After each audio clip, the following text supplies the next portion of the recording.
Well, thank you very much. I appreciate that a great deal. Thank you. Or as President Obama would say, you're welcome.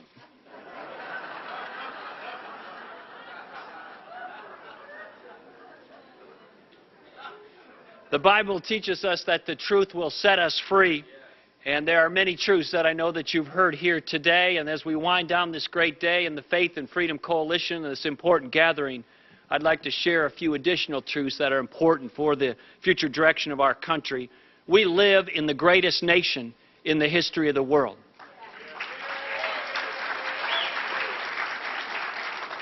There are no people anywhere at any time that have experienced more success and more prosperity than those of us fortunate enough to live in the United States of America in these modern times.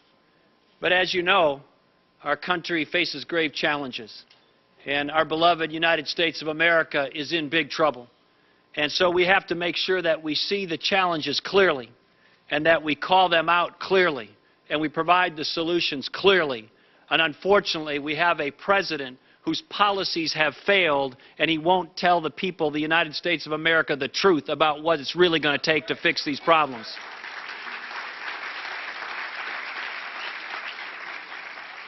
If we're going to restore America's promise, we need to have a president that keeps his or her promises to America. And that's not Barack Obama. Now, he started out by running, he made a number of big promises to the country.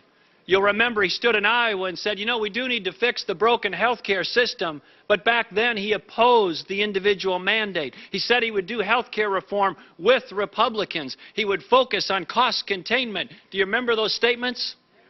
Did he keep his word to America? Barack Obama ran and got elected president within the first months of his presidency after he knew about the economic challenges our nation was facing. He said he would cut the deficit in half during his first term as president. Did he keep his promise to America? President Obama, as a senator, said, don't raise the debt ceiling cap. That would be an example of failed leadership.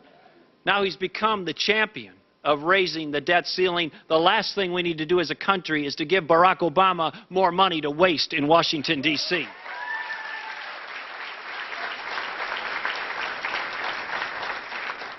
But beyond what his promises are that have been broken, we've got other challenges that we're going to have to clean up and the mess we're going to have to fix. This is a nation that faces $4 a gallon gasoline. We've got crushing levels of unemployment that's hurting our fellow citizens and families all across this country. We've got a federal government that is out of control, and we have a president who offers us more fluffy rhetoric. President Obama's fluffy rhetoric doesn't fill our gas tanks with gas, and it doesn't pay our mortgages, and it doesn't pay for our children's needs and clothes and things that they might need, and it doesn't pay the mortgage. And I think you could join me, can't you, in tell President Obama, we've had enough of your broken promises, we've had enough of your fluffy rhetoric, lead the country or get out of the way.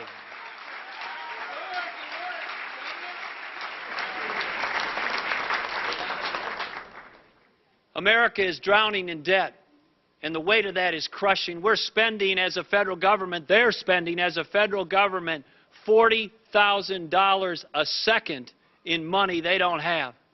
In the hour or so that you'll be gathered here between 9 and 10, the United States of America will go $144 million more into debt in just this 1 hour.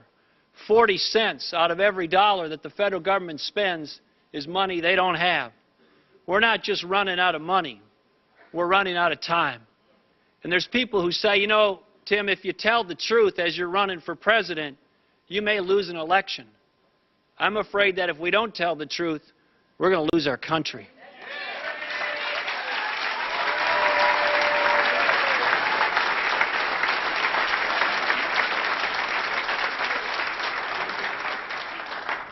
I'm running for president because I love the United States of America, and with my leadership and experience, we can get it back to a better place. But we're going to have to identify the real challenges and offer real solutions. We're together going to have the courage to tell each other and the American people the truth. And so when I started my campaign, I went to the all-important state of Iowa and said, even for people in Iowa, there's some real truths we're going to have to tell. That means we're going to have to phase out the ethanol subsidies, and I said that on the announcement speech in Iowa.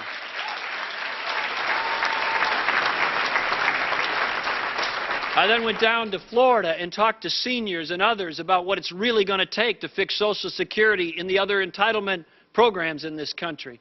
And then I went to Wall Street and told them to get their snout out of the trough because they're some of the worst offenders when it comes to bailouts and carve-outs and special deals. And then we came to Washington, D.C. and told the federal employees, you can't get paid more and better than the people who are paying the bill, the taxpayers, so your pay and benefits are going to be frozen and reformed. And if we had time tonight to go around this room and hear each of your American stories, I think we'd hear incredible stories about faith and family. I think we'd hear stories about the value of hard work. I think we hear inspiring stories about people starting things and having a dream and building and creating. I think we'd hear stories about people providing jobs and building businesses and working with others to make the private economy going forward. I think we'd hear inspiring stories about challenges that you've had in your life, maybe in finance or health, or other loved ones or family members have struggled and maybe them or you have needed a little picking up and pat on the back of encouragement. I think we'd hear incredible stories about what inspires you about our country and individual responsibility and industriousness and hard work and faith and family. But what we wouldn't hear is people standing up and saying how the bureaucracy and the government transformed your heart and transformed your life.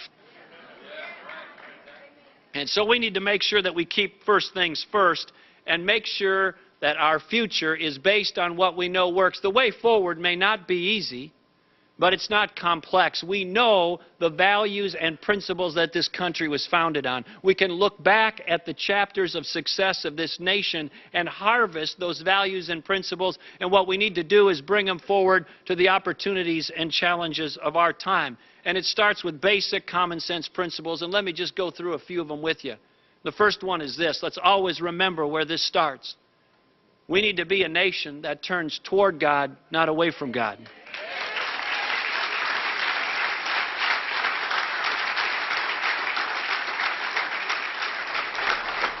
And this isn't the rhetoric of a modern-day politician. This was the founding perspective of our founders. They put it in the founding documents. And as an example of that, 49 of the 50 states have language in their state constitutions like Minnesota does. In the very first sentence, in the very first paragraph of our Constitution in Minnesota, it says this: we, the people of Minnesota, grateful to God for our civil and religious liberties. It doesn't say grateful to our city council member, or grateful to our local regulator, or grateful to our member of Congress. These privileges and rights are endowed to us by our Creator. They come from the Creator. They're guaranteed by the Constitution. So let's remember where this begins. The second principle I want to share with you that's very important is if we're going to provide a quality of life to our citizens, we need to remember this point. It's really hard to have a quality of life unless you have a life. And so we need to stand as a conservative movement for protection and respect for life. It's foundational to our country and everything else.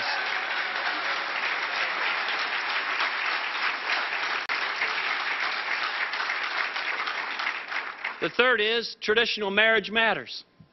And we need to tell each other and the country that we need to keep traditional marriage elevated on a platform. All domestic relationships are not the same as traditional marriage. It needs to be protected. And a mom and a dad and parents matter in a child's life for obvious reasons. And so it is a cornerstone of our nation. It's a cornerstone of our social fabric to define marriage as between a man and a woman. I'm glad to be the co-author of the Defense of Marriage Act in Minnesota.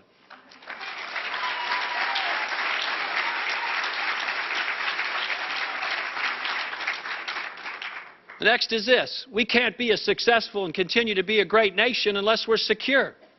People won't dream or take risks or deploy capital or invent or do things unless they feel secure. And as a nation, we need to remember that the first and most important responsibility of our federal government is to keep this nation safe and secure and our people secure.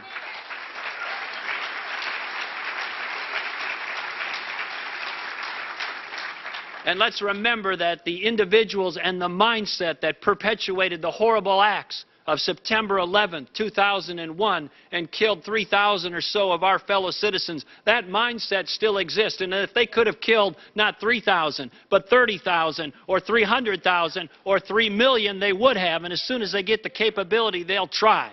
And we need to make sure we stand strong and vigilant and diligent to make sure those threats are identified, called by name, and defeated before they operationalize against the United States of America.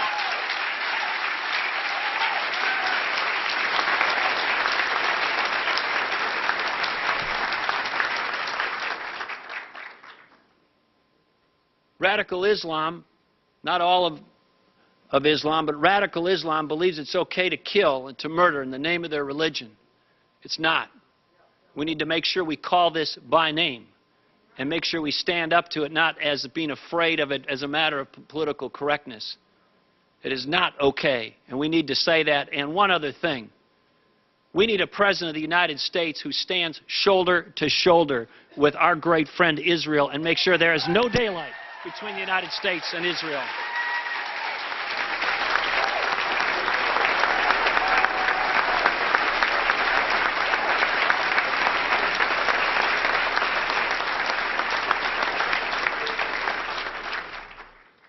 Now, the next ones, I know it's been a long day. You've been here a long time, and maybe things are wearing on for you, and there's just a couple more speakers. And so I'm going to say this slowly. I know we have some Democrat trackers in the back, so I'm going to say it slowly so even they can follow along with this. Are you ready? This one's important. It's very complex, very difficult. We can't spend more than we take in.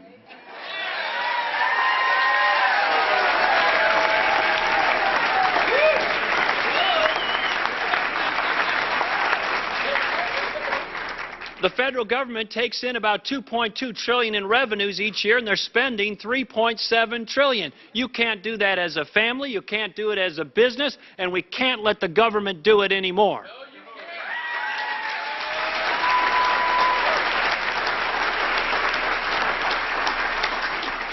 Just because we followed Greece into democracy does not mean we're going to follow them into bankruptcy.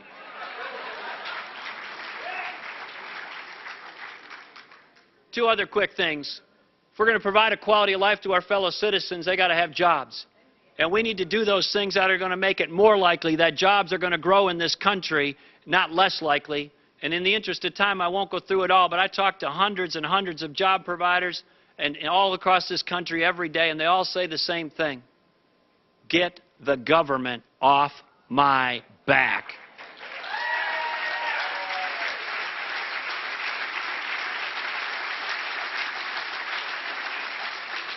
So those burdens as measured by taxes and regulation and permitting and energy costs and litigation costs and the time and expense that goes with government saying it's going to be slow, more expensive, more difficult, it's discouraging. We want to encourage, not discourage, our job providers. And when government pushes into our lives and says we're going to take over one more space that was for families, that was reserved for neighborhoods or communities or churches or places of worship or entrepreneurs or private markets, they not only grow their own budget, they not only grow their footprint, but they do something else.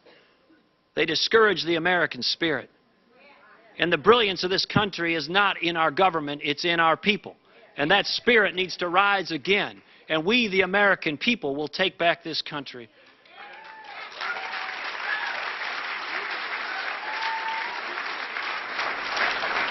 I want to close and just tell you, the best sermons aren't preached, they're lived.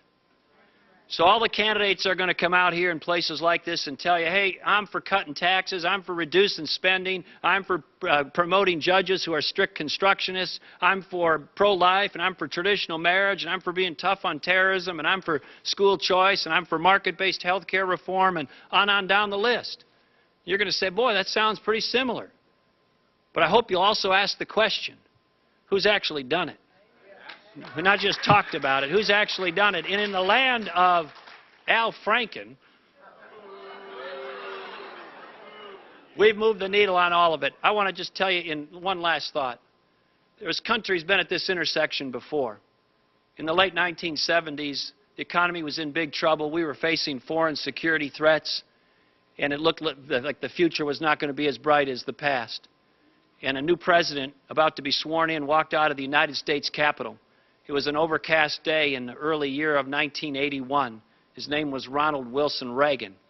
And as he took to the podium to take the oath of office, he remembered later in his memoirs that the clouds had parted for a brief moment, and he felt a ray of warmth hit the podium in the very moment that he was being sworn in as President of the United States.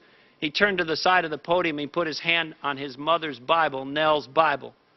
And on his hand, he laid his hand on the verse 2 Chronicles 7:14, which, as you know, says this: "If my people, who are called by my name, will humble themselves and pray and seek my face and turn from their wicked ways, then I will hear from heaven, forgive their sins, and heal their land."